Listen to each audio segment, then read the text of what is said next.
الله الرحمن الرحيم. السلام عليكم ورحمة الله وبركاته، واهلا وسهلا بيكم في حلقة جديدة من برنامجكم المطبخ الصحي. اهلا بيكم. في طلبات جات لي على الرقاق عشان خاطر العيد، كل سنة طيبين بمناسبة عيد الأضحى المبارك. وكمان هنعمل النهارده كباب الحلة، عملناها قبل كده وان شاء الله نعملها تاني عشان خاطر احنا قلنا الاسبوع ده كله طلبات المشاهدين سواء على الفيسبوك او على التليفونات.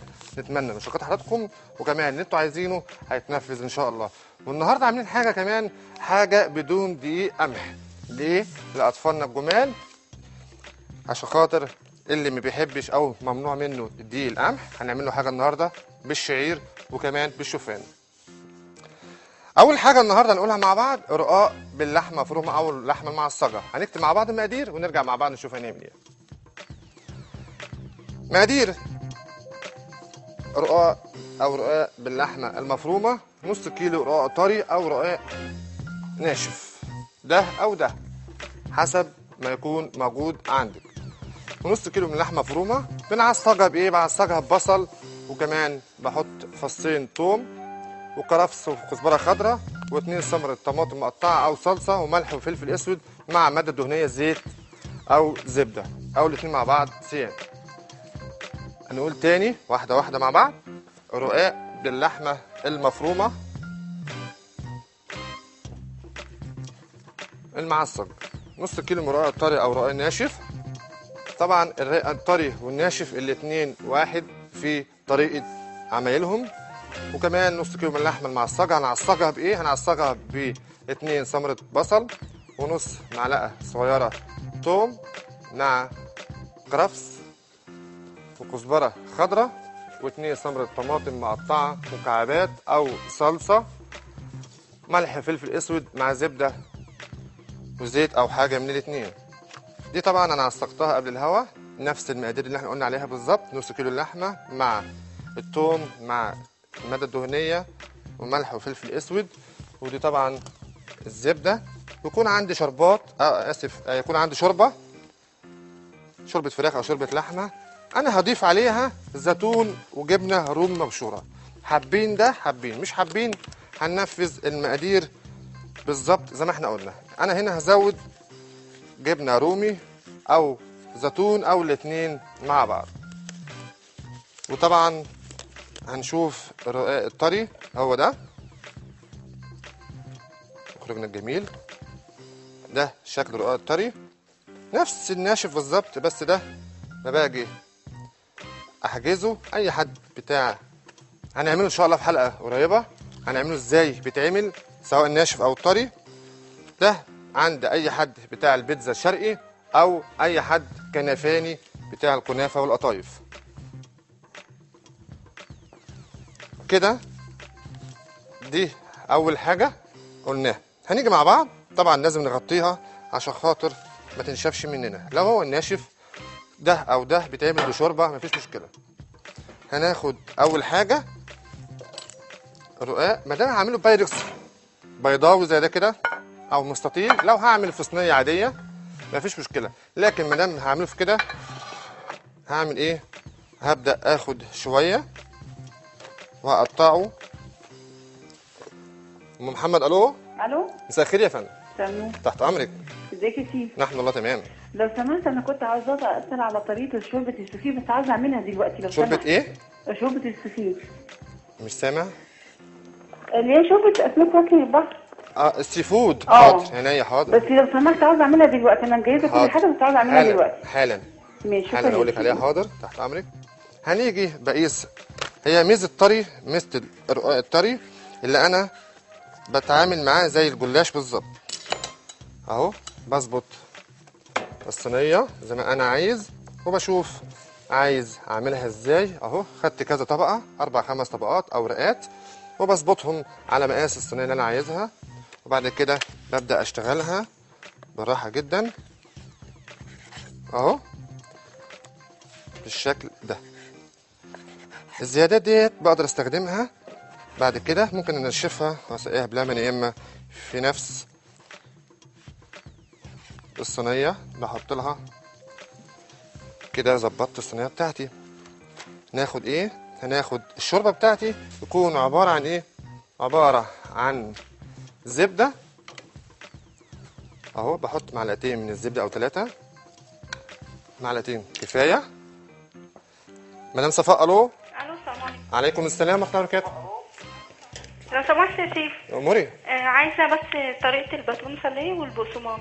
حاضر يعني الاثنين ليك. حاضر. انت حضرتك قلت انك هتنفذ الحاجات طلبات الاسبوع ده. كله بامر الله. حاضر عارفه يعني. يعني انا عملت اكلات كتير من اللي انت بتعملها وطلعت جميله جدا. تحت امرك يا ست وانا الكل. اول مره اتصل ببرنامج، ده شرف ليا. تحت امرك. ومعجبه جدا ببرنامج حضرتك. اشكرك ربنا يخليك يا رب. اشكرك شكرا ارجوك ليكي. يا شيف والنبي عايزه الباتون ساليه لو سمحت. هعمله لك في حلقه قريبه ان شاء الله. تحت امرك. هنا الشوربه بتاعتي ديت عندي شوربه لحمه او شوربه فراخ كده، وبحط عليها ورق لورا واظبطها بالحبهان مع الملح والفلفل الاسود والزبده، وابدا اعمل ايه في طريقتين. يا اما اخد ورقه اهو بعملها كده، طبعا الشوربه تكون سخنه بعملها كده، يا اما ارص رقاق طري وابدا احط لها الشوربه في قلب البايركس او الصينيه بتاعتي اهو. اشيل دول كده عشان خاطر كده. ما نبصي. الو. الو السلام عليكم. عليكم السلام ورحمه الله ازيك يا وبركاته. شيف نبيل؟ ازي حضرتك؟ يا عم ايه الجمال بتاع امبارح ده يا عم؟ تحت امرك. بقول لك يا أموري. شيف نبيل، عاوزينه يجي الساعه 6. احنا كده يعني عاوزينه يجي 6 بدل المسلسل عشان نتفرج عليه يعني.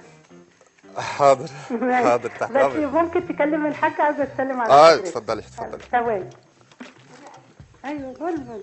اهلا بحضرتك يا مساء فندم. الخير يا نور عين. تحت امرك. عامل ايه يا حبيبي؟ الحمد لله تمام. كل سنه وانت الف طيب. مساء الحاجات السلام. الجميله اللي ربنا يخليك يا بتعملها رب. ربنا يبارك فيك. والله حاجات حلوه جدا يعني. تحت امرك. ربنا يخليك لينا يا ابني. امور يا ست الكل.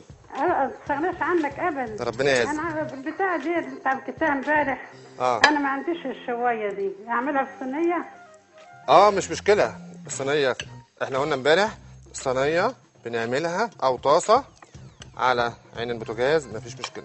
هنا حطيت رقين او 3 وهحط هنا اللحمه المفرومه، طبعا معصجها بصل وثوم وكرفس وكزبره خضراء وفلفل حامي لو حابين وصلصه او طماطم اهو بالشكل اللي احنا شايفينه دوت. همشي واحده واحده عشان خاطر حضراتكم تعرفوا الخطوات. ام شيماء. الو. الو مساء الخير يا فندم. مساء الخير يا فندم. تحت امرك. حضرتك انا نزلت عشان اجيب بهارات الفراخ واللحمه، قال لي هي بهارات الفراخ هي بهارات اللحمه، فمش طيب. عارفه ايه الفرق بينهم. طيب حاضر هقول لك عليهم. حاضر. عامة احنا ان شاء الله هنعمل حاجات هنعرف ازاي نعمل خزن بهارات عندنا سواء جافة وسواء فريش، وكمان هنعمل البهارات اللبنانية والسورية، وان شاء الله هنعمل لكم والبهارات للاكلات السعودية. حاضر يعني اتنين ليكوا. حاضر. هنا ممكن احط جبنة رومي، ده اختياري. الجبنة الرومي دي اختياري، عايزينه وعاوزينه، مش عايزينه ما نحطش. بالشكل ده كده بنغير بس في اكلاتنا، هي الطريقه كلنا عارفينها طبعا. ام مريم. الو. الو مساء الخير يا فندم. مساء النور يا شيخ. ازي تحت حضرتك؟ امرك. نحن الله تمام. ربنا يخليك يا رب. اموري. تسلم ايديك. ربنا يخليك يا رب. الحلقه امبارح كانت تحفه يا شيخ ما شاء الله. نحن الله تمام. تسلم ايديك. ربنا يخليك يا رب. ربنا يخليك يا رب. كنا عايزين الفته بالزبادي. ربنا يخليك يا شيخ. فاتت الزبادي. ايوه. حاضر يعني اتنين ربنا يخليك يا رب. تحت تسلم امرك. إيديك. تأمري. شكرا. ميرسي. اشكرك. هنا باخد اهو يكون الشوربه سخنه.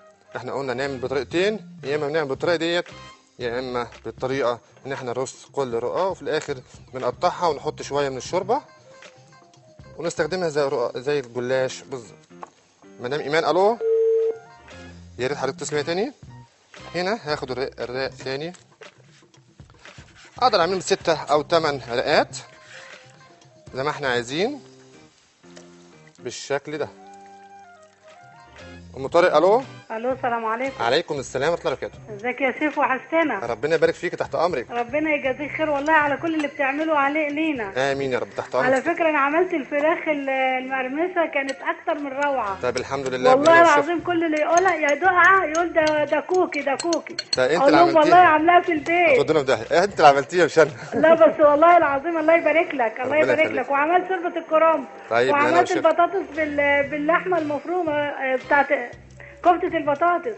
من الهنا والشفا. والله اكتر من رائع. ربنا يخليك، تحت امرك. الله يجازيك خير. كله بفضل الله. تحت ويبارك أمرك. لك يا رب آمين. وتسلم ايدك على كل اللي بتعمله. ربنا يخليك يا ست الكل. معلش بقى اعمل لنا الدايت بقى. حاضر. عشان احنا تخنا قوي. ما تقلقيش، في مفاجاه ان شاء الله للدايت، مش عايز اقول عنها. ان شاء الله قريب جدا جدا هنعمل حاجات كتير قوي للدايت.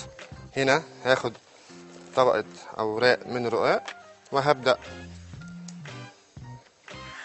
بظبطها على الصينيه بتاعتي، سواء مدوره او سواء ان هي مستطيله او مربعه، مفيش مشكله. ام ملك، الو. الو السلام عليكم. عليكم السلام ورحمه الله وبركاته. ازيك يا شيف؟ اهلا بحضرتك يا فندم. انا معجبه جدا بحضرتك وبالاكلات اللي انت بتعملها جميله جدا. تحت امرك يا فندم، تحت امريني. يعني انا الصراحه انا اول مره اتصل باي برنامج نهائي يعني. ده شرف ليا يا فندم.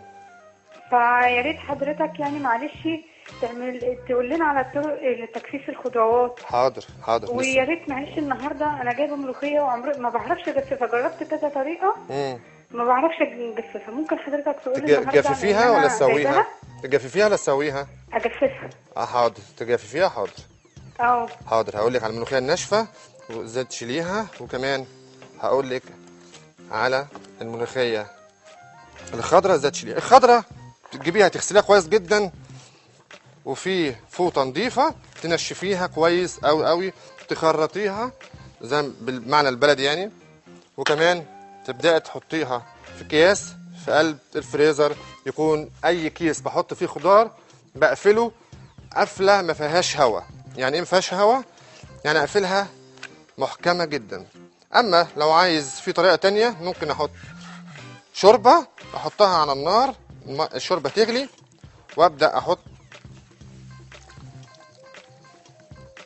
اقدر احط الملوخيه عليها واسيبها تبرد خالص، واحطها في اكياس واحطها برضو في قلب الفريزر. مدام اماني، الو. الو السلام عليكم. عليكم السلام ورحمه الله وبركاته. لو سمحت، ولا عايزين السبانخ بالبشاميل بجميع طرقها، يعني بجميع الطرق. حاضر، عينيا. ماشي. عينيا، حاضر، تأمري. شكرا يا شيخ. تحت امرك. هعمل لكم بشاميل، حاضر. كده انا اخدت 8 رقات تقريبا، او حسب ما انا عايز بزود زي ما انا عايز. اهو بضغط عليها كده بالشكل ده كده. انسه اماني، الو. انسه اماني، يا ريت حضرتك تتصلي بيا تاني. الباقي بقدر احطه في كيس، في قلب كيس، وادخله فريزر يقعد عندي مده لو عايز استخدمه في وقت تاني. هجيب هنا الصينيه بتاعتي، ببدا اظبطها عشان خاطر تبقى جاهزه معايا. مدام ايمان، الو. في مشكله في التليفونات. شوربه السي فود عباره عن بلح البحر وكابوريا وكمان سمك فيليه وكمان جمبري. كل ده بجيبه واغسله واحط ميه على النار. احط ميه على النار فيها ورق لورا وحبهان وبصلايه متقطعه 4/4. في ناس تحب تحط لبن او كريمه لباني، ده حضراتكم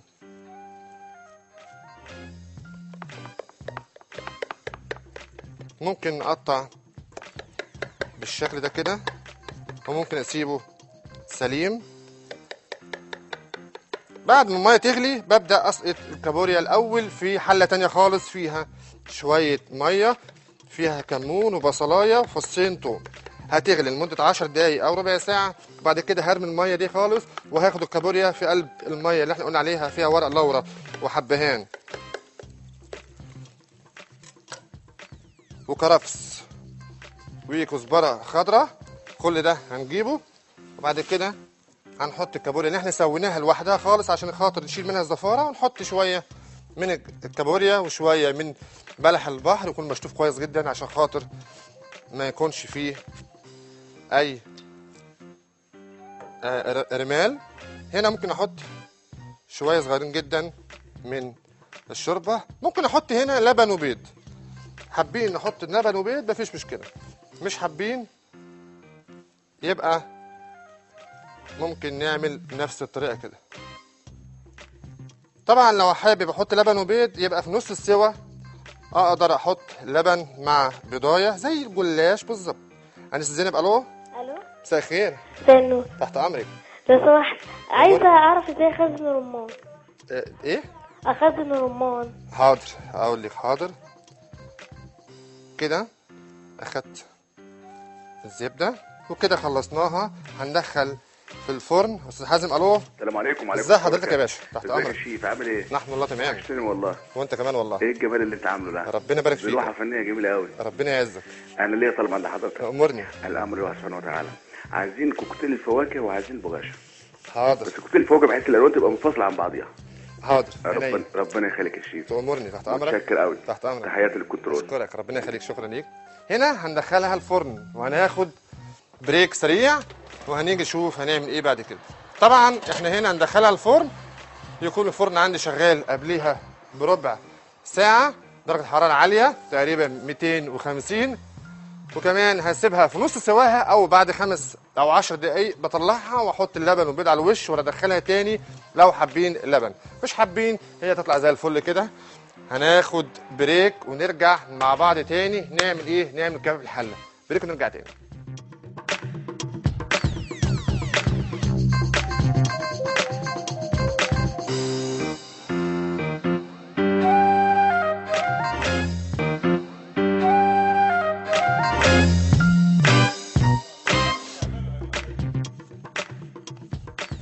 اول حاجه عملناها قبل ما ناخد الفاصل، عملنا رقاق باللحمه المفرومه الطري او الناشف، وبنعذبها دلوقتي في الفرن وبتستوي.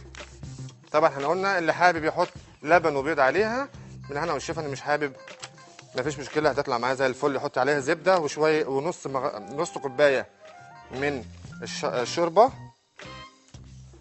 على الوش بعد ما تقطع او سليمه. تتقطع او سليمه مش مشكله خالص. انا هاخد اللبن وهاخد البيضه اهو. ادي اللبن والبيضه اهو. واحط شويه من الفلفل الاسمر. كلنا عارفين الطريقه ديت وعارفين. ممكن احط شويه من الجبنه الرومي. والله انا حطيتهم كلهم عشان ما هحوش. وبعد كده نحط شويه من الفلفل الاسمر بسيط، شويه صغيرين جدا من الملح، وهضربهم او اخفقهم بشوكه وادخلهم او اجيب الصينيه من الفرن واحطهم عليهم على الوش. هي كده كده كل حاجه مستويه. اللحمه معصجه زيها زي المكرونه البشاميل. سهله الطريقه. سامع حد بيقول لي سهله؟ طب الحمد لله. نقدر، هي كل حاجه الرقاق مستوي واللحمه مستويه.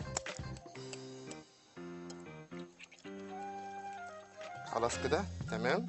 بيضه او بيضتين حسب حجم الصينيه وحسب ما انت حابه تعملي اعملي. نجيب الصينيه من الفرن.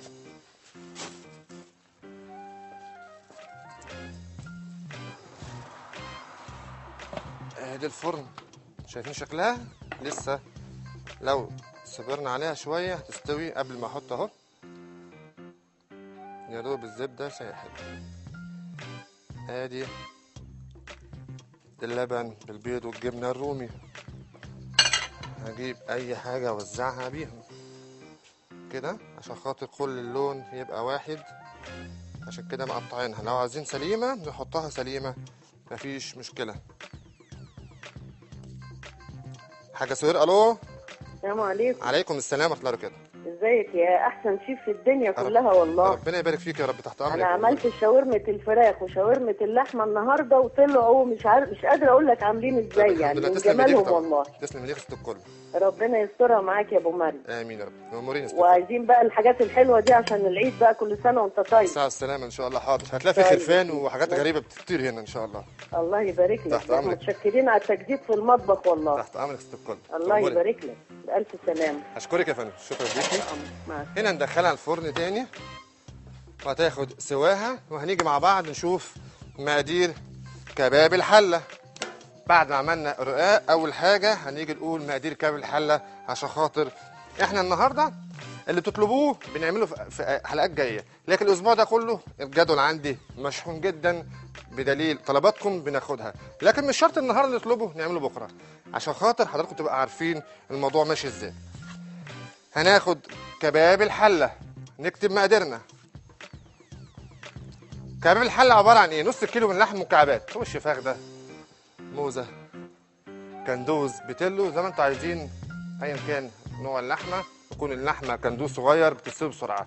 3 ثمره بصل مقطع، وثمره جزر مكعبات او طولي ايا كان الشكل، يبقى بصل وجزر وبطاطس وبصل قوارمه اللي هو البصل الصغير اللي احنا خللنا بيه البصل قبل كده، وزبده ورق لورا و2 مكعب مرق، مع نص كوبايه ميه او شوربه.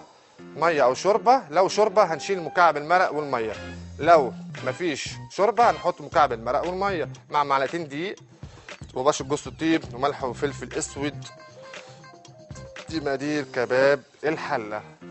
نكتب واحده واحده ونيجي مع بعض نشوف اللحمه اللي احنا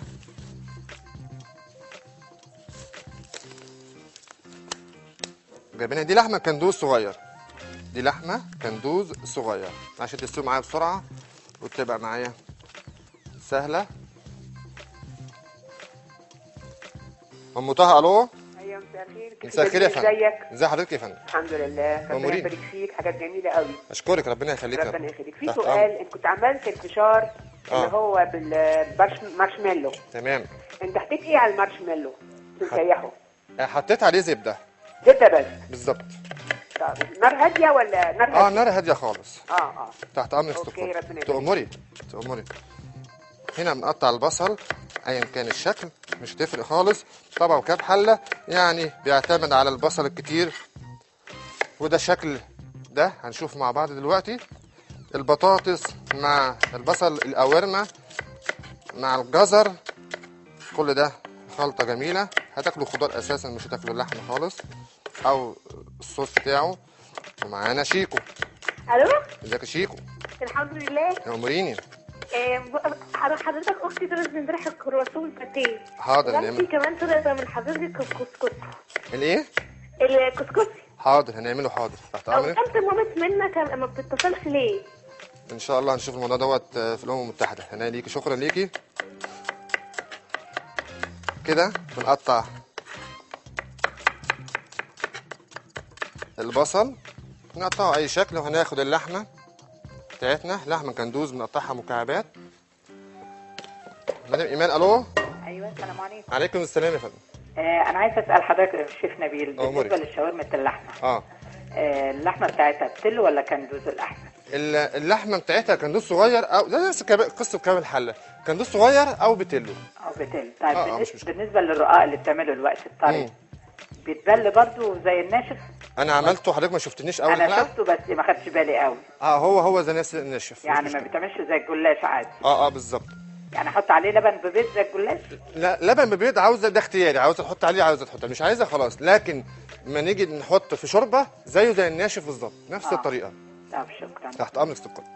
هناخد اللحمه في شويه من الزيت، وممكن مكعب زبده.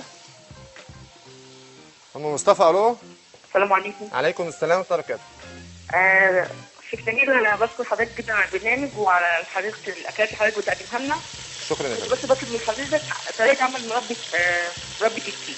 حاضر، هنعمل حلقه على المربات. حاضر، قلنا عليها. حاضر، تأمري. قلنا هنعمل حلقه على المربات ان شاء الله. انا هنا اول حاجه اخدت ماده دهنيه، زبده وزيت او زيت بس او زبده بس حسب ما انتوا عايزين. النار تبقى عاليه، وهاخد اللحمه تتشوح عشان خاطر ننزل ميتها وتبقى طريه من جوه، ما تبقاش ناشفه. بعد كده هبدا اشوف هعمل ايه بعد كده. مدام اميره، الو. ايوه، مساء الخير يا فندم. مساء النور يا اهلا يا شيف. اهلا بحضرتك. بقول لحضرتك انا كنت عايزه اعرف العجينه بتاعت اللازانيا اللي انت عملتوها يوم الاربعاء. حاضر. انا فتحت لقيتك بتقطعها يعني. تمام. فعايزه اعرف بس العجينه بتتكون ازاي من ايه؟ طب حضرتك عندك مكنه؟ عندي مكنه. حاضر هقول لحضرتك. حاضر. بص حضرتك، يا 4 يا 5 بيضات مع نص كيلو من الدقيق مع شويه من ملح وشويه او معلقتين زيت، اي نوع زيت انت عايزاه. كل ده مع بعض من غير ميه من غير اي حاجه خالص. بتعجنيها وتسيبيها تريح 10 دقايق او ربع ساعه، وبعد كده بتقطعي قطعه شويه كده، تاخدي حته وتبداي تفرديها في المكنه، تعمليها لازانيا، تعمليها مكرونه سباكيتي، تعمليها شرايط زي ما انت عايزه. شيرو الو. الو ازيك يا شيف؟ ازي حضرتك عامله ايه؟ ماما عملت الشاورما اللحمه طلعت تحفه تحفه تحفه الصراحه. تسلم ايد ماما. ما شاء الله عليك. ربنا يخليك يا رب، تأمري. وعلى فكره انا بعد كده هتصل بيك قبل شيكو عشان بجد بتزقني. طيب عشان ما نتلخبطش احنا بس. ماشي، شكرا ليكي. اكلك جميل جدا، مع السلامه. ربنا يبارك لك، شكرا ليكي.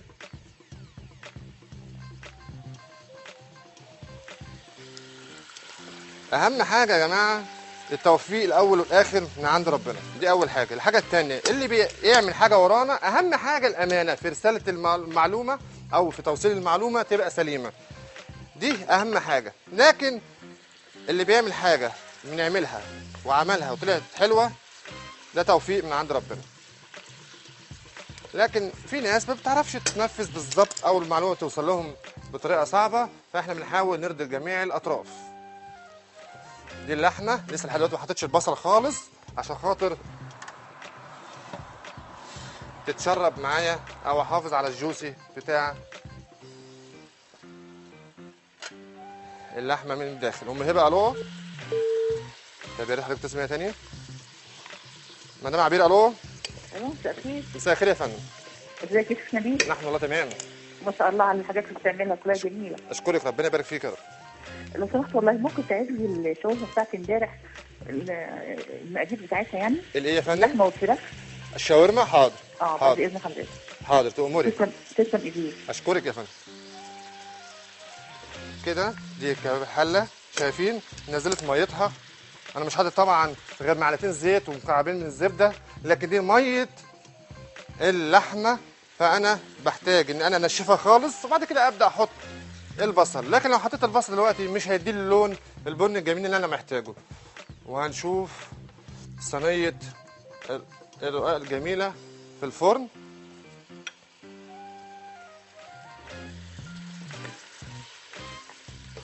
جيجي الو. الو ازيك يا شيف؟ ازي حضرتك؟ ازي حضرتك؟ كل سنه وانت طيب. مساء السلامه. حضرتك عامل ايه؟ نحن والله تمام. الاكل جميل قوي. اتفضلي معانا. الله يخليك. تحت امرك. الامر لله. اموري. وشكل الرقاق كده في الصينيه شكله جميل. اهو كل حاجه على الهوا مع بعض. تسلم ايدك. تأمري. الامر لله. انا بحب بس ان انا اشكر حضرتك، ويا ريت حضرتك تقعد معانا ساعه او ساعتين 3. ساعه او ساعتين؟ 3. هتزهقوا مني. هتزهقوا مني خالص. لا مش هنزهق. تحت امرك. حاضر. تأمري. الامر لله. اشكرك. ليكي اي سؤال تاني؟ الله يخليك. انا حبيت ان انا اشكر حضرتك. اشكرك يا فندم. الشكر لله. كده هناخد الصينيه نلفها عشان خاطر يبقى كله شكل واحد. وكمان هنبدا نطلعها كده، خلاص كفايه. ادي الرقاق الجميل اهو قدام حضراتكم.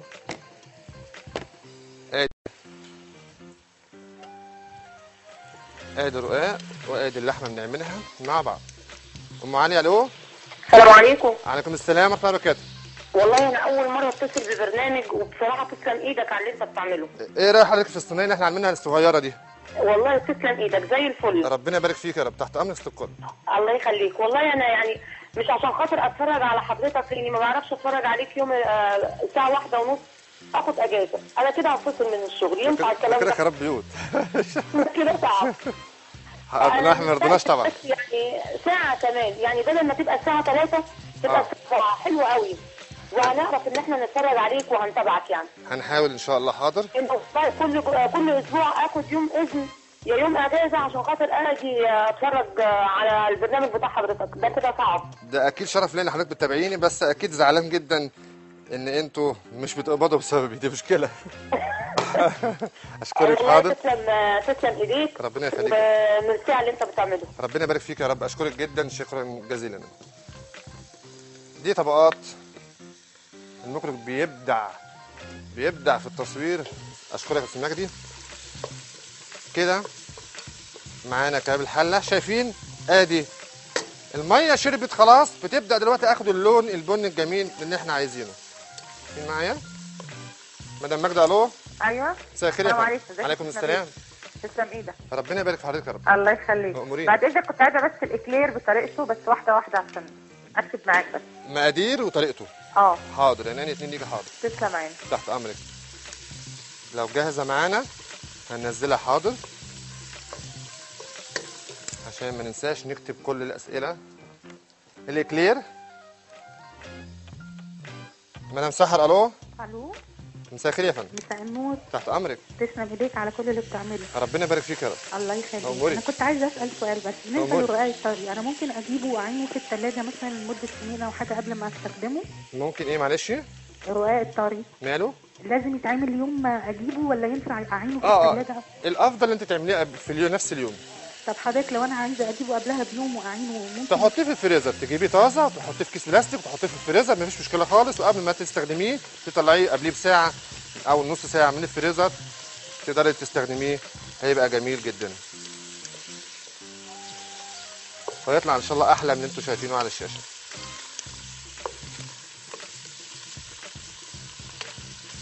انسه رما. الو. الو. مساء الخير. مساء النور. تحت امرك. ازي حضرتك ايه؟ نحن والله تمام. والله اكلك كله جميل قوي، تسلم ايديك. ربنا يبارك فيك يا رب. لو سمحت كنت عايزه اعرف طريقه شاورما اللحمه. شاورما اللحمه. حاضر، هننزل مقاديرها. نعم. حاضر، هننزل مقاديرها حالا، وحضرتك تكتبي حالا، هتكتب مع بعض او نصور عشان خاطر ما نلحقش. طبعا انا هنا شغال في كباب الحله زي ما احنا، مش هننزل اي مقادير لحد ما نكتب مقادير الشاورما اللحمه. نكتب ونصور.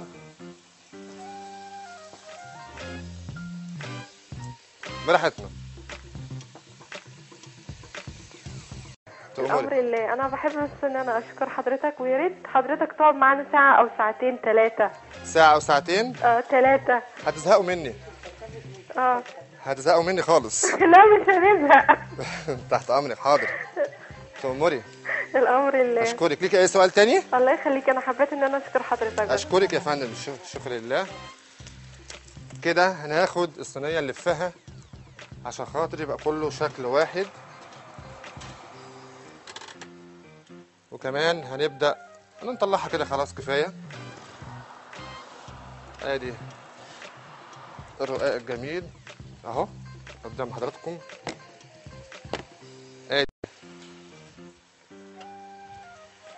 ادي الرقاق وادي اللحمه بنعملها مع بعض. ام علي. الو. السلام عليكم. وعليكم السلام ورحمه الله وبركاته. والله انا اول مره اتصل ببرنامج، وبصراحه تسلم ايدك على اللي انت بتعمله. ايه رايك حضرتك في الصينيه اللي احنا عاملينها الصغيره دي؟ والله تسلم ايدك زي الفل. ربنا يبارك فيك يا رب. تحت امرك ست الكل. الله يخليك. والله انا يعني مش عشان خاطر اتفرج على حضرتك، لاني ما بعرفش اتفرج عليك يوم الساعه 1:30 اخد اجازه، انا كده هفصل من الشغل. ينفع الكلام ده؟ كده خراب بيوت. كده صعب. احنا ما رضيناش طبعا. يعني ساعه كمان، يعني بدل ما تبقى الساعه 3 تبقى الساعه حلوه قوي، وهنعرف ان احنا نتفرج عليك وهنتابعك يعني. هنحاول ان شاء الله. حاضر. كل اسبوع اخد يوم اذن يا يوم اجازه عشان خاطر اجي اتفرج على البرنامج بتاع حضرتك، ده كده صعب. ده اكيد شرف ليا ان حضرتك بتتابعيني، بس اكيد زعلان جدا ان انتوا مش بتقبضوا بسببي، دي مشكله. اشكرك. حاضر. تسلم ايديك. ربنا يخليك. وميرسي على اللي انت بتعمله. ربنا يبارك فيك يا رب. اشكرك جدا، شكرا جزيلا. دي طبقات المخرج بيبدع في التصوير. اشكرك يا استاذ مجدي. كده معانا كباب الحله، شايفين ادي الميه شربت خلاص، بتبدا دلوقتي اخد اللون البني الجميل اللي احنا عايزينه. مين معايا؟ مدام ماجده. الو. ايوه. مساء الخير يا فندم. عليكم السلام. تسلم ايدك. ربنا يبارك في حضرتك يا رب. الله يخليك. بعد اذنك كنت عايزه بس الاكلير بطريقته، بس واحده واحده عشان اكتب معاك بس. مقادير وطريقته. حاضر، عينيا اتنين ليكي. حاضر، تسلم عينك. تحت امرك. لو جاهزه معانا هننزلها. حاضر، عشان ما ننساش نكتب كل الاسئله. الاكلير. مدام سحر. الو. الو، مساء الخير يا فندم. مساء النور. تحت امرك. تسلم ايديك على كل اللي بتعمله. ربنا يبارك فيك يا رب. الله يخليك. أموري. انا كنت عايزه اسال سؤال بس بالنسبه للرقاق الطري، انا ممكن اجيبه واعينه في الثلاجه مثلا لمده سنين او حاجه قبل ما استخدمه؟ ممكن ايه معلش؟ الرقاق الطري ماله؟ لازم يتعمل يوم ما اجيبه ولا ينفع اعينه في الثلاجه؟ الافضل انت تعمليه في اليوم، نفس اليوم. طب حضرتك لو انا عايزه اجيبه قبلها بيوم واعينه ممكن تحطيه في الفريزر، تجيبيه طازه وتحطيه في كيس بلاستيك وتحطيه في الفريزر، مفيش مشكله خالص. وقبل ما تستخدميه تطلعيه قبليه بساعه او نص ساعه من الفريزر، تقدري تستخدميه، هيبقى جميل جدا ويطلع ان شاء الله احلى من اللي انتوا شايفينه على الشاشه.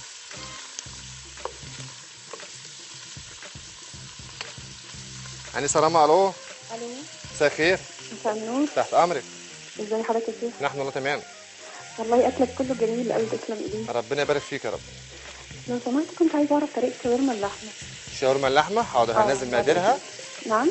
حاضر، هننزل مقاديرها حالا، وحضرتك تكتبي حالا. هتكتب مع بعض او نصور عشان خاطر ما نلحقش. طبعا انا هنا شغال في كتاب الحله زي ما احنا، مش هننزل اي مقادير لحد ما نكتب مقادير الشاورما اللحمه. نكتب ونصور.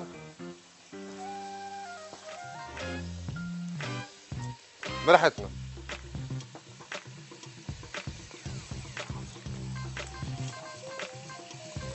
دي مقادير الشاورما اللحمه، عملناها امبارح.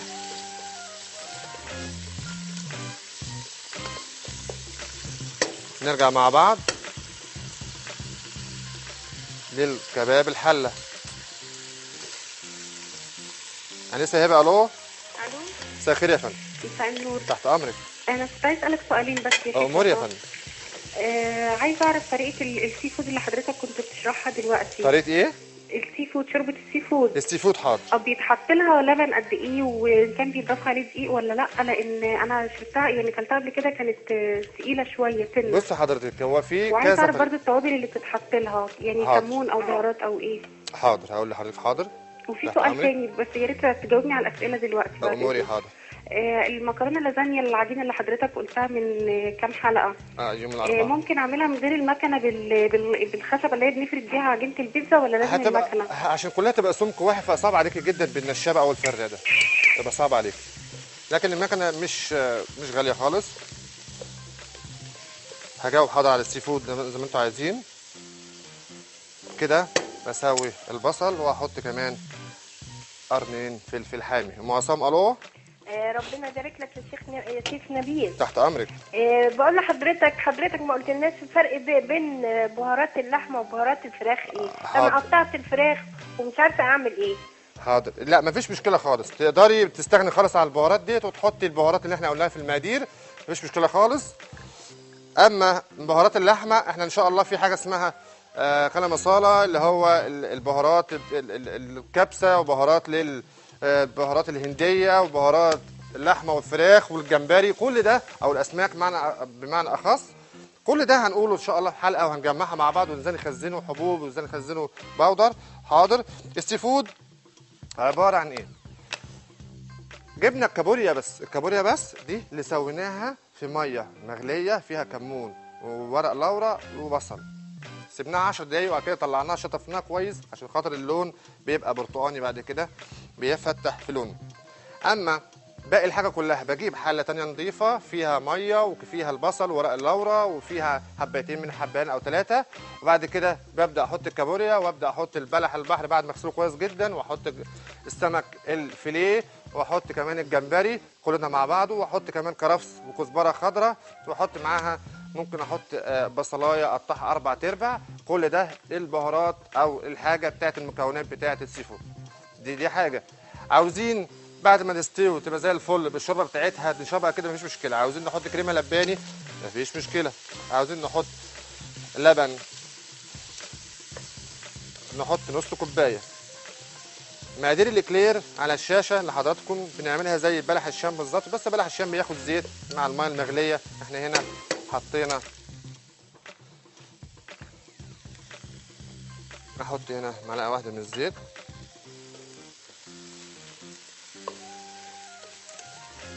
مدام هدى الو. مساء الخير يا نبيل. الو.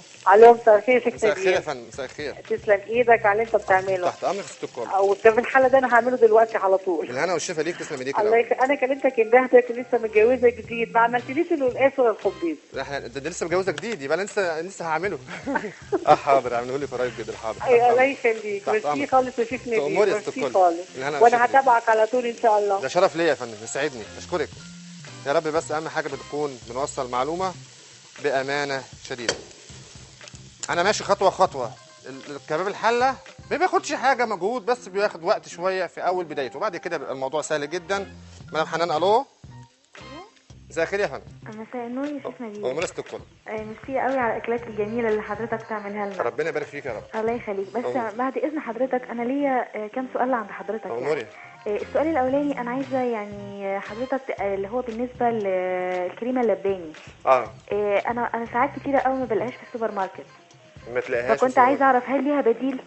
بص حضرتك، الكريمه اللباني ليها 8 طرق. ليها 8 طرق. ان شاء الله هعمل حلقه خاصه عن الكريمه اللباني تاني. احنا عملناها بطريقه، وطبعا في ناس كتير جدا عملوها، او اكيد بشكر كل حد عمل كريمه لباني، كلهم اساتذتنا. بس هي كريمه لباني بتختص الشركات، هي افضل حد بيعملها، لكن احنا بنجتهد بنوصل معلومه.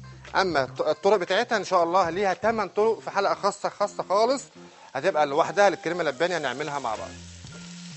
اشكركم.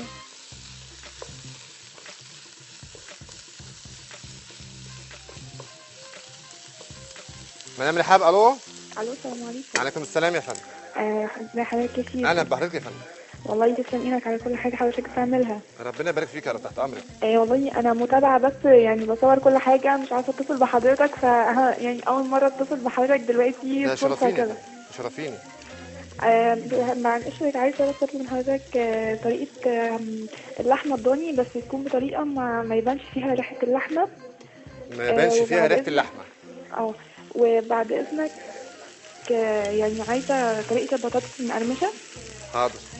ماشي شكرا يا سيدي. اشكرك. طيب ما يبانش فيها ريحه اللحم دي صعبه شويه. هات فراخ، دي الحاجه الوحيده اللي نقدر نعملها. هات فراخ. لكن اللحمه الضاني ليها الشوي، ليها طواجن، ليها حاجات كتير جدا ان شاء الله نعملها. طبعا انا هنا حطيت ورق اللورة، واحط هنا البصل والبطاطس والجزر والبصل القوارمه. ده شكله. مين معايا؟ انا هنا ضيعت ملامح اللحمه. ليه؟ بجد الصوص دوت بالخضار ده هتبقى وجبه متكامله، وهنقدمه مع رز ابيض، تبقى اكله جميله جدا. مدام شراح الو. مدام شراح الو. اهلا، ازي حضرتك؟ مساء الخير يا فندم. اهلا مساء النور. امور الكل. ازيك يا شيخ نبيل؟ الحمد لله تمام. انا بشكرك جدا على كل حاجات انت بتقدمها. اشكرك، ربنا يبارك فيكي. تحت امرك. واحنا عملنا شاورمه اللحمه وشاورمه الفراخ، تسلم ايدك. ربنا يبارك فيكي. تسلم ايديك وبالهنا والشفا يا رب. ليك حضرتك سؤال؟ الله يخليك. اشكرك. انا كنت بس عايزه اسال عن عايزه تورته. التورته حاضر، هنعمل حاضر حلويات. اشكرك. مدام رضوى الو. الو. مساء الخير يا فندم. مساء الخير يا شيخ نبيل، ازي حضرتك؟ الحمد لله تمام. انا بشكر حضرتك على الحاجات الجميله اللي انت بتعملها لنا. تحت امرك ست الكل. انا عامله لحضرتك اجنده مخصوص، وبلغي كل حاجه عشان خاطر اقعد اتفرج عليه. ربنا يخليك، ده شرف ليا يا فندم. انا عايزه استاذن حضرتك، عايزه بس الرز بالخلطه والمكسرات. حاضر نعملها. حاضر. والعرق الفليتو. والعرق الفليتو حاضر. متشكره جدا يا شيخ نبيل. تحت امرك ست الكل. متشكره حضرتك جدا. تحت امرك. احنا زي ما احنا شايفين بنعمل ايه؟ بنعمل كباب الحله، بنسويه وياخد اللون البني الجميل. مدام الهام الو. ايوه السلام عليكم. عليكم السلام يا فندم. ازي حضرتك؟ الحمد لله تمام. متشكرين قوي على كل الحاجات الجميله اللي انت بتعملها. تحت امرك ست الكل. امورينا. كنت عايزه بس اسال امبارح حضرتك في الشاورما ايه ملح الليمون ده؟ الملح الليمون ده هو الملح الصيني. ملح الصيني؟ اسمه ملح صيني؟ اجيبه من السوبر ماركت؟ ده بالسوبر ماركت، اي عطار في الدنيا هنلاقي عنده ملح نقول له هو ليه مسميين؟ يا ملح صيني يا ملح ليمون، هو الاثنين واحد. ده اللي احنا قلنا عليه قبل كده. في معلومه، لو حد عنده البراد الكهربائي اللي هو ابو بالكهرباء بالسلك بالكهرباء دوت، نقدر لو عندنا ملح في الميه من كتر الغليان في اي براد ستانلس الومنيوم او البراد الكهربائي،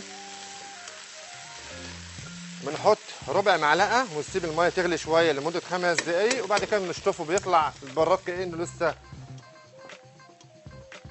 مع القايمه.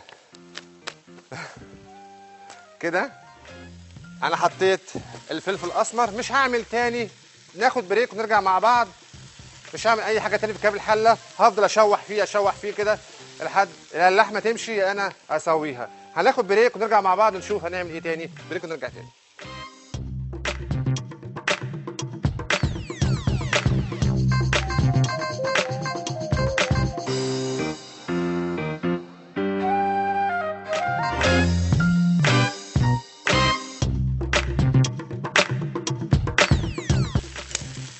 رجعنا مع بعض. رقاق باللحمه المفرومه والجبنه الرومي، لو حابين زيتون، ونيجي مع بعض نشوف كباب الحله. لسه ما عملناش اي حاجه. ده شكل البصل، مفيش كباب حله خالص. هنحط عودين من القرفه عشان خاطر لو حضراتكم ناخد طعمها وريحتها، ولو مش عايزينها ناكلها بنرميها. هنبدأ بقى نحط شوية من الشوربة عشان خاطر ما نزودش كتير. اهو كده اللحمة تقريبا دخلت 3/4 سوا. اهو كده نقلب كل حاجة. نقدر نحط شوية الدقيق كده، عفرها بس مش اكتر عشان خاطر الصوص يبقى مربوط وجميل. لسه ما حطيناش الملح خالص طبعا زي ما احنا عارفين. نقلب بالشكل ده كده، واحط كمان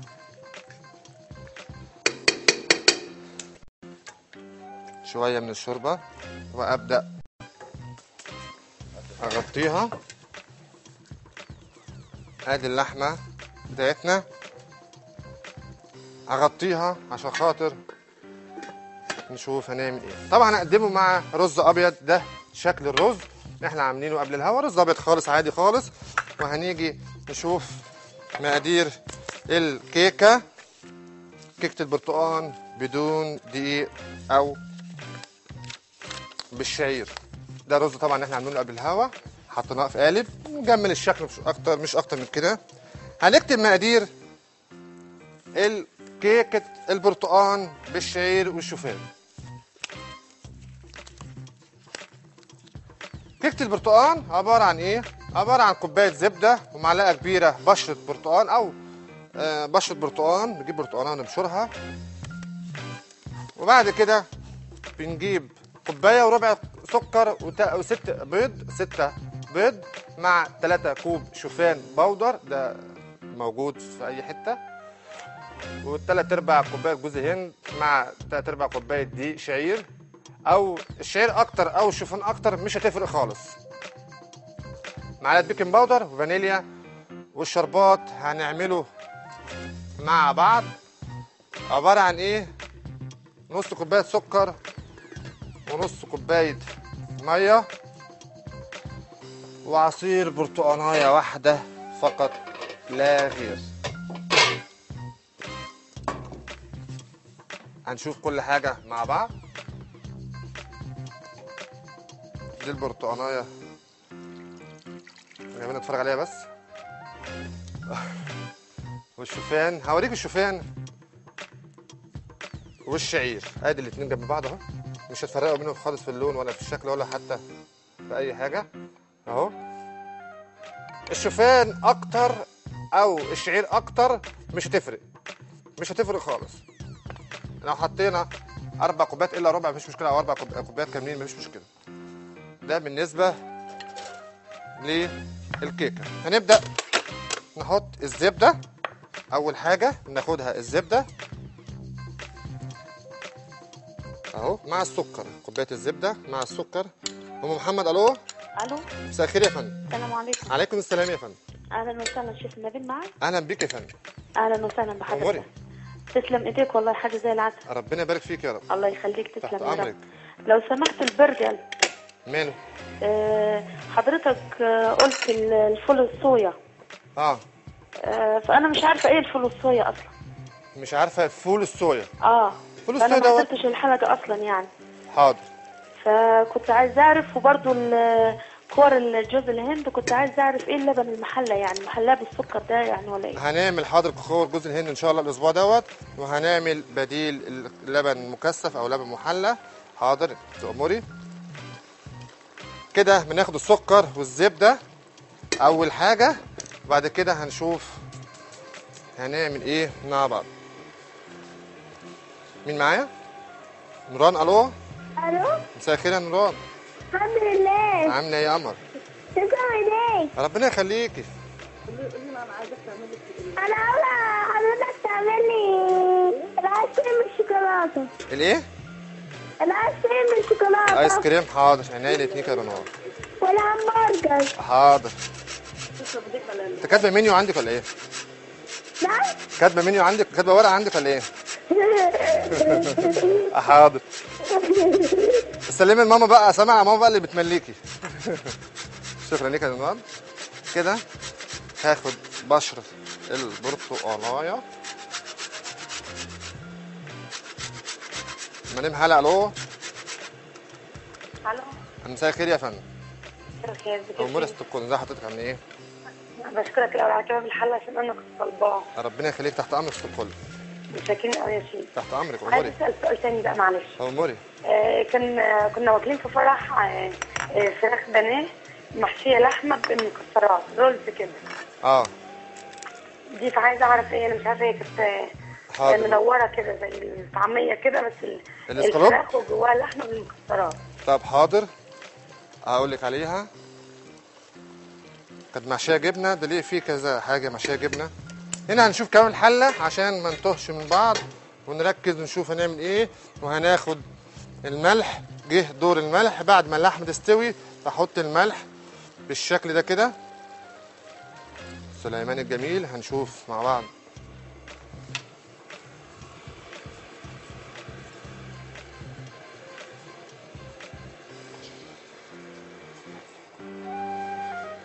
هنشوف كاب الحله بعد ما حطينا الملح. هنقلبه تقليبه كويسه جدا جدا. القرفه عامله شغل حلو قوي مع ورق اللورا مع الحبات مع جوز الطيب مع الفلفل الاسود. ام بسمه. الو. السلام عليكم. عليكم السلام ورحمه الله وبركاته. ازيك يا شيخ؟ ازي حضرتك يا فندم؟ الله يخليك. مأمورين. يعني ما شاء الله على حاجاتك، بسم الله ما شاء الله، الله اكبر. تحت امرك ست الكل. ربنا يكرمك يا رب. انا عامله دلوقتي شيبس لاولادي ومقطعه بطاطس، فانا كنت عايزه نكهه مختلفه عن النكهات اللي انا بعملها. بتجيبيها من اي عطار؟ طب اجيب ايه طيب؟ زي ما حضرتك تحبي. عايزه بالملح بتحطي ملح، مش لازم اي نكهات. عايزه بالكباب، بالطماطم، بالخل، اي حاجه زي ما انت عايزه بتروح تقولي. سامعه ان في مرقه دجاج بتترش يعني بتتفرم على البطاطس. دي بقى حاجات انا ما اقدرش افتي فيها. اشكرك. تحت امرك. هنا هاخد اهو الشربات. الشربات احط الميه مع السكر بالشكل ده كده. وهنبدا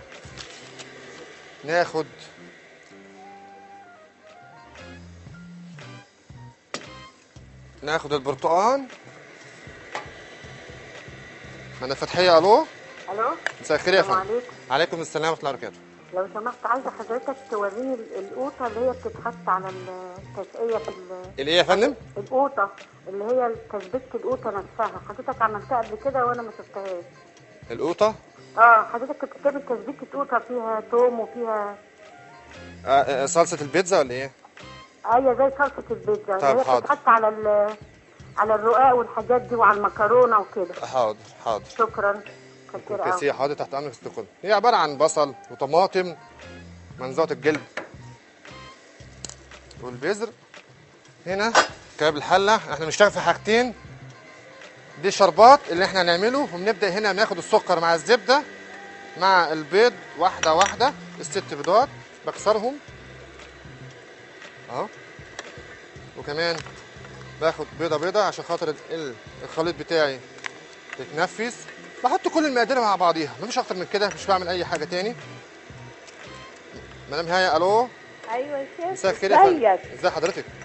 يعني احنا مش عارفين نشكرك ازاي على الحاجات الحلوه دي، يعني خلتنا نسيب كل القنوات ونبص عليك انت بس. تحت امرك يا ست الكل. ربنا يخليك. ده شرف ليا والله. ربنا يخليك. مأمورين. احنا بس كنا عايزين طريقه الهمبرجر، ويا ريت دلوقتي. طريقه البرجر دلوقتي حالا؟ يا ريت. حاضر تأمرك. ربنا يخليك. تحت امرك. حاضر قوي قوي. اشكرك. هنا هناخد كل الدراي مع بعضه، يعني الفانيليا هنحطها مع البيض والزبده والسكر، وهنيجي نحط البيكنج باودر على الشعير او الشوفان، وهنحط شويه من الملح، وهنحط كله ده مع بعض اهو. كل خليط، الشوفان اكتر او الشعير اكتر مفيش مشكله، ده كله عشان خاطر عيون اطفالنا اللي ما لهمش فيه الدقيق او القمح، دقيق القمح كده. ولو عايزين جوز الهند بنحط شويه صغيرين. ده كله خليط واحد سهل بسيط ما فيهوش اي حاجه. وهاخد بقى وهوريكم شكله حالا. كل ده بيبقى خليط واحد، وبعد كده ده بيبقى شكله اهو. ده عاملينه قبل الهوا. مدام منال. الو. مساء الخير يا فندم. مساء الخير يا فندم. ازي حضرتك؟ نحمد الله تمام. بنشكر حضرتك على مجهودك وتعبك، وليا اقتراح يمكن يحل مشاكل ان احنا نعيد الحلقه او نعيدها متاخر او بدري. اتفضلي. يا ريت حضرتك تعمل لنا موقع باسم حضرتك على الانترنت في كل الوصفات بالصور بتاعتها بكل التجهيزات بتاعتها. ده هيريحنا كتير وهيدخلنا على النت في اي وقت نعيد البرنامج نعيد الحلقه زي ما احنا عايزين وناخد كل الوصفات اللي احنا عايزينها. حضرتك هو في فعلا صفحه لا الفيسبوك مش فعال قوي. طيب حاضر، عاوزه موقع يعني زي فتافيت وزي منال العالم كده. حاضر. حاجه موجوده باستمرار نفتحها في اي وقت ناخد اللي احنا عايزينه. حاضر تأمري يا فندم. شكرا يا فندم. اشكرك يا فندم بجد اشكرك. ألف خير. شكرا لاقتراح حضرتك. طبعا دي الكيكه اللي احنا عاملينها، هقطع لكم قطعه منها عشان خاطر نشوف احنا عملناها ازاي اهي. طبعا المفروض اللي انا اسقيها شربات اهي. دي شكلها جميله جدا لاطفالنا وجمال. هجيب خله او خشبه خله كده اهو، هعملها كده عشان خاطر الشربات او القطر او السيرب او العسل كل واحد. ام محمد. الو. ايوه. مساء الخير يا فندم. مساء النور. ازي حضرتك؟ الحمد لله. مأمورين ست الكل. بقول لحضرتك الكيكه اللي انت عاملها دي الشعير ده يتجاب منين والشوفان ده منين؟ انا جايبه من اي عطار او اي سوبر ماركت، كل ده موجود. يعني ممكن الاقيه في العطار او في السوبر ماركت؟ طبعا يا فندم. طبعا. اشكرك. هنا تعالوا بقى نشوف الكباب الحله الجميل بتاعنا عملنا فيه ايه. كباب الحله نبدا. طبعا الكيكه دي لاطفالنا مش لاي حد، طبعا اي حد ياكلها عادي مفيش مشكله خالص، ما فيهاش حصر لحد او حد حد لا. ادي كباب الحله الجميل. هناخد ادي اهو. انسه رحمه. الو. ايوه يا شيخ. عليكم السلام. امور يا فندم. السلام عليكم يا شيخ. عليكم السلام يا فندم. امور يا ست الكل. لو سمحت انا عايزه طريقه عمل البيتزا، بس عايزه اعرف هي بتتعمل ازاي. الطريقه نفسها؟ حاضر. ايوه حاضر. عينيا ليكي. حاضر تحت امرك. هنا كده باخد اللحمه بالشكل ده كده. ده شكلها. وكمان هناخد الشربات هنسقيه بيه بعد ما بيتقل، هنحطه على الكيكه الجميله ديت بيشرب بطعم البرتقال وفيها بشر برتقال، وتبقى جميله جدا جدا. وكده يبقى عملنا النهارده 3 حاجات، يا رب يكون نالوا رغبات واعجاب حضراتكم. كباب الحله وكمان الرقاق الطري او الرقاق الناشف كده اهو. عملنا كل اللي حضراتكم بتطلبوه، وان شاء الله اشوفكم بكره على خير بامر الله سبحانه وتعالى. واشكركم والسلام عليكم ورحمه الله وبركاته.